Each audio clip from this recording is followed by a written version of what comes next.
ભુજના કોટડાથી કુકમા જતા માર્ગની હાલત અત્યંત દયનીય છે। રાજ્ય પ્રધાન વાસણ આહિરના મત વિસ્તારમાં આવતો અને 25 ગામોને જોડતો આ માર્ગ છે। છેલ્લા ઘણા સમયથી આ માર્ગ અતિ બિસ્માર બન્યો છે। આ માર્ગ બાબતે અવારનવાર ઉચ્ચ કક્ષા સુધી રજૂઆત કરવા છતાં પણ કોઈ નિરાકરણ નથી આવ્યું। ત્યારે સ્થાનિક સ્વરાજ્યની ચૂંટણીના બહિષ્કારની ગ્રામજનોએ ચીમકી ઉચ્ચારી છે।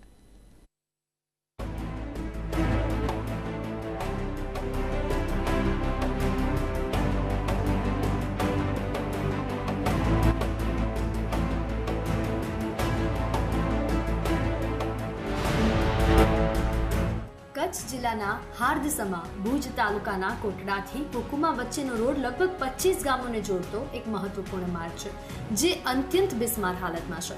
આ માર્ગના નવીનીકરણ માટે સ્થાનિક કક્ષાએથી છેક નાયબ મુખ્યપ્રધાન સુધી રજૂઆતો કરવામાં આવે છે।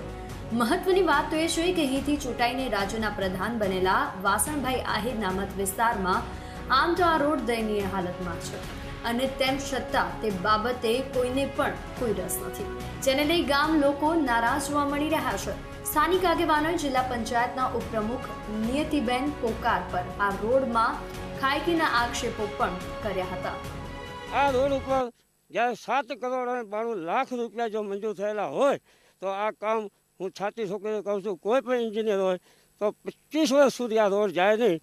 આની અંદર ઓછામાં ઓછા આ વિસ્તારના અમારા રાજકીય આગેવાનો મારફત અને એમાં ખાસ કરીને અમારા વિસ્તારના જિલ્લા પંચાયતના ઉપપ્રમુખ શ્રી અને એમના પતિએ આની અંદર જબરજસ્ત ખાયકી કરી છે, જેનો હું સીધો આક્ષેપ એના ઉપર મૂકું છું।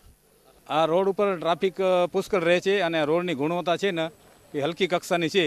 એટલે અત્યારે જે 2-3 વર્ષ પહેલાં રોડ બનેલો છે, જે સરપંચશ્રીએ વાત કરી એને અનુસંધાને અહીંયા જો ડમ્ફર જાય છે, આ 2-3 માટીના કાંકરીના ભેડિયા છે, એનો અવરજવર બહુ રહે છે અને રોડની ગુણવત્તા એટલી છે નહીં અને રોડ આખો કુકમાંથી કરી અને ચકાર સુધી તૂટેલો છે।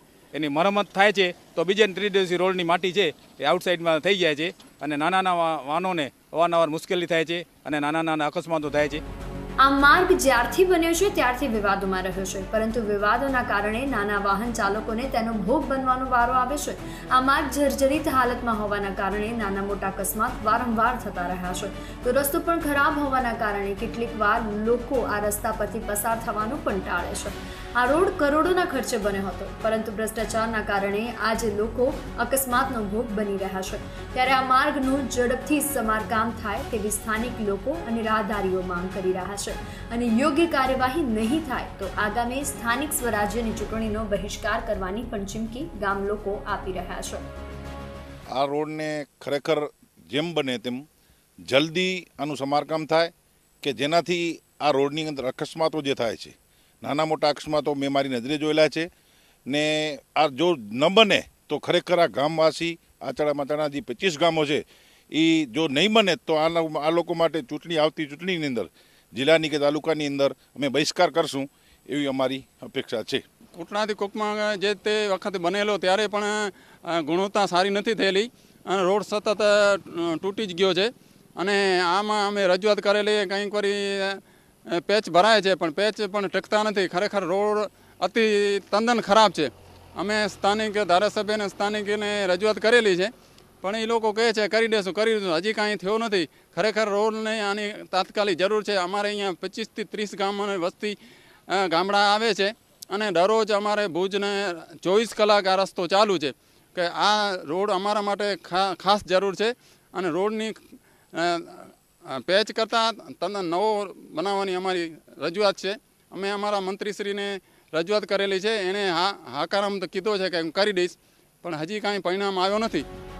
જિલ્લા પંચાયતના ઉપપ્રમુખ દ્વારા આ રોડમાં ખાયકી કરી હોવાના આક્ષેપ કરવામાં આવી રહ્યા છે। ત્યારે આક્ષેપ બાબતે ખુલાસા માટે જિલ્લા પંચાયતના ઉપપ્રમુખ નિયતિબેનનો અમારી ટીમે સંપર્ક કરવાનો પ્રયાસ કર્યો, પરંતુ ઉપપ્રમુખે ફોન ઉપાડવાની તસ્દી પણ લીધી ન હતી। પરેશ રાજકોર, નિર્માણ ન્યૂઝ, કચ્છ।